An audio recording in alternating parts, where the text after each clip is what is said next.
Kjo dita sot më ka duk sikur s'ka pas fund herë, sepse u zgjova në mëngjes, ika në punë, nuk ika as në drek në shtëpi, po thjesht hanga jashtë sepse pata parokierin në orën 1 edhe i nxiva prap flokët, i bona më të errta se më kishte dalë rënja dhe eureja.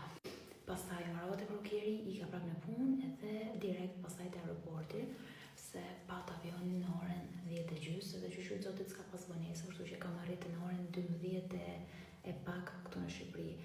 Mora makinën edhe erdha në shtëpi dhe tani ja ku jemi, të shplajmë këtë tani. Unë në gjendjen time natyrale tani do lajm dhëmbët. Drum location dhe tani do aplikoj kremin hidratus edhe vajin për fytyrën, ose ndoshta vetëm kremin hidratus. Ndje kam publiku të profilim këtu në TikTok video duke bogati valigjët për të ardhur këtu në Shqipëri dhe mund t'ju them se në momente fundit i ndrova të gjitha. Unë jam shumë një peshore, me këtë justifikohem. Kështu që mezi pres t'ju tregoj outfitet. Tani po që mund t'ju them natën e mirë sepse erdhi momenti për të flet gjumë edhe nesër alarmi është në orën 7.